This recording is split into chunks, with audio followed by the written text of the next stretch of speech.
हम थे जब कैबिनेट में डिसीजन लिया गया कि राजकर्मी का दर्जा मिलेगा, लेकिन अब सब चीज ठंडा पड़ गया है। कोई नाम नहीं ले रहा है, ना आप बोल रहे हैं, न सरकार के लोग बोल रहे हैं, ना विभाग बोल रहे हैं, कुछ कोई नहीं बोल रहा है कि राजकर्मी नहीं मिलेगा। देखिए, राजकर्मी तो मिलना तय हो चुका है, कैबिनेट से पास भी हो गया है, लेकिन अभी से विलम्ब होगा।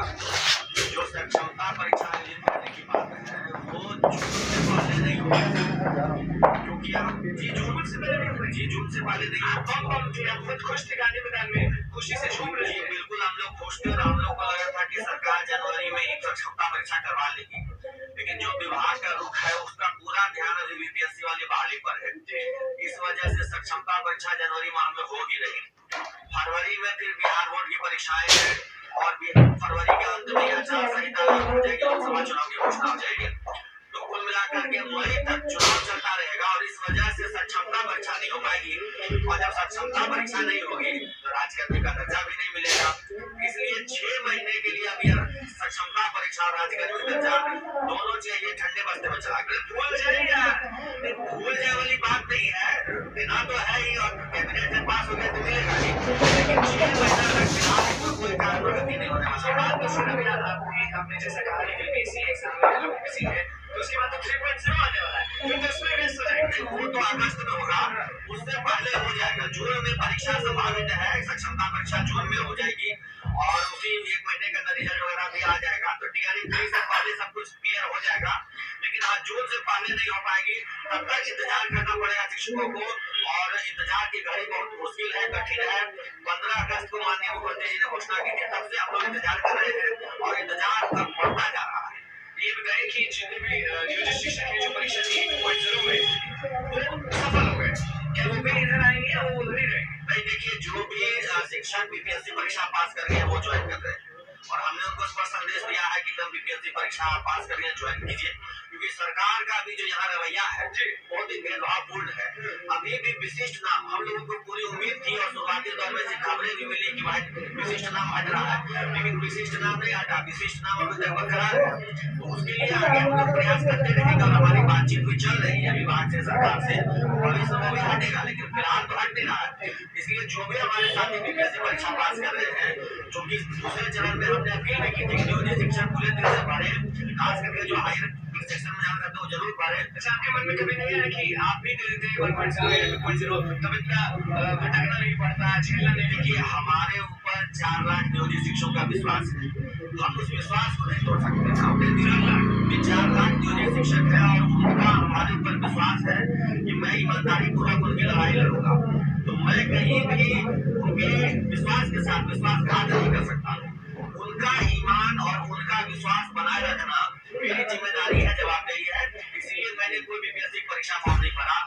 राजकर्मी बनेंगे, सभी लोग एक साथ हो जाएंगे। आपको तो नौकरी से हटा दिया गया था, सस्पेंड कर दिया गया था, क्या अभी नौकरी पर है या अभी भी सस्पेंड है? अभी भी सस्पेंड है, 7 महीने से वेतन बंद है, निलंबित है, सब तरह की कार्रवाई भी चल रहे हैं, लेकिन मन में इतना विश्वास है कि 4 लाख शिक्षकों का साथ है, भरोसा है, और उनके भरोसे के सहारे इस लड़ाई को हम लोग जीतेंगे।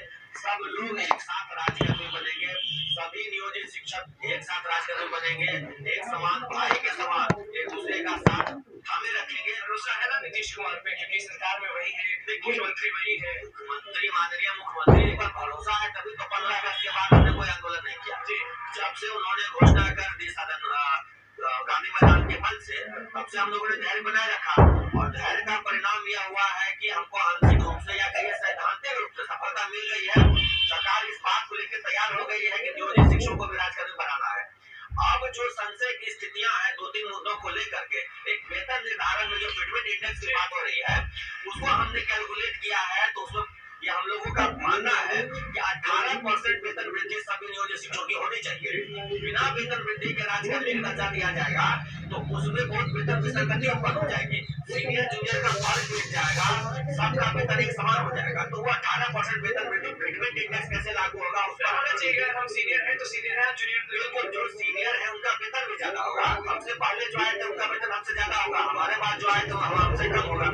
ये 2 सार्वभौमिक सिद्धांत है, ये फाइनेंशियल रूल्स का एक कंडीशन है कि आप वेतन विसंगति नहीं हो सकते हैं। और पहले भी जब वेतन विसंगति हुई थी तो ये निर्धारण किया गया था कि वरीय का वेतन ज्यादा होगा, कनीय का वेतन कम होगा। ये सब बात है। नाम को लेकर के थोड़ा मतभेद अभी भी है कि वशिष्ठ नाम स्वीकार नहीं है और सरकार नाम आपको वो स्वीकार नहीं है। नहीं, विशिष्ट नाम उनको स्वीकार नहीं, विशिष्ट कहलाने का हमें कोई शौक नहीं है, एक्सक्लूसिव हमें नहीं कहना चाहिए। राज्य करनी चाहिए, विद्यालय अध्यापक का जो पदनाम है वही बनना चाहिए। नाम मेरे को हो जाएगा कि एक विशिष्ट है, एक राजकर्मी है, एक विशिष्ट है, वो सब चीज नहीं चाहिए ना, हमको स्पेशली ये समझिए, एक विद्यालय एक शहर की हमारी बात ठीक थी, तो उन्होंने सरकार ने बहुत अच्छा काम किया है कि विद्यालय अध्यापकों के समान सभी वेतन एवं भत्ते दे होंगे, एनपीएस ग्रेच्युटी ये सब मिलेगा। अब बात देखिए बहुत छोटी सी है, आप वेतन भत्ते एनपीएस ग्रेच्युटी एसीपी सब दे रहे हैं, सिर्फ नाम को लेकर के थोड़ा सा जो मतभेद है वो सुलझा लिया जाएगा और सरकार भी इस बात को लेकर के बहुत अडिग नहीं रहेगी। हम लोगों ने लगातार 20 सालों से 2003 से नियोजित शिक्षकों की भर्ती शुरू हुई थी और आज 23 में जो 1500 रुपए के बाहर के शिक्षक आज 40,000 के वेतन पा रहे हैं। इतना लंबा संघर्ष हमने किया है, आगे भी हम संघर्ष करेंगे और जो भी हमारे इश्यूज है इस नियमावली को लेकर के उसमें सुधार होगी, ऐसा हमारा पूर्ण विश्वास है। सरकार हमारी मांग को सुनती आई है। आज अगर आप अभी स्कूल में शिक्षक होते, क्योंकि अभी आप सस्पेंडेड शिक्षक हैं, अगर मान लीजिए आप रहते तो के पाठक के जो भी रूल एंड रेगुलेशन है उसका पालन करते हैं। देखिए, विभागीय नियमों का पालन करने में शिक्षक कभी पीछे नहीं हटे। कहीं कहीं आप उठा करके देख लीजिए, बहुत कड़ाई से शुरुआती दौर में जांच हुई तो 0.1% शिक्षकों पर ही कार्रवाई हुई, 4 लाख में से 400, यानी इसका मतलब है 99.9 शिक्षक अपने कर्तव्य के प्रति सतर्क है, जवाबदेही के साथ पूरा काम करते हैं।